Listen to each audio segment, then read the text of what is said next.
Mayang Grace, ang sarap magmulya po. May event pala dito, popcorn event. Puro mga Funko Pop. Yan.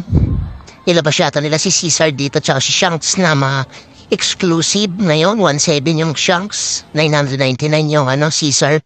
Caesar, basta Caesar tawag ko na. Nandiyan pa si Boss Prince, nakamiyok siya na costume and show. Pa-picture sana ako kasi nung naiya ko. I-picture yung asawa niya, kasama niya yung misis niya ata yun. So yan siya, si Boss Prince mihok siya na may espada sa likod. Tangkad pala niya, mas malit pala ako. And wala nang pila nung hapon guys, kasi kanina doon umaga madaming pila. Ngayon wala na masyadong pila, Sabado to. Last day nila bukas guys, yan yung mga exclusive nila. Bilhin nyo na, ubusin nyo na yun.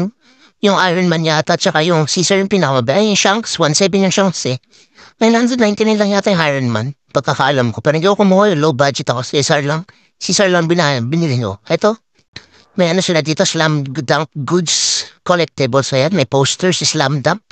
Sila Sakuragi, Rukawa, Kaidi Kurokawa, Lamiyagi.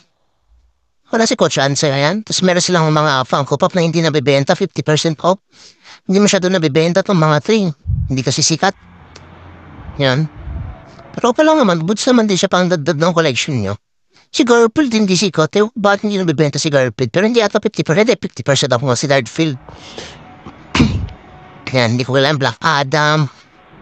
Si Harley Quinn. Si Groot sa baba.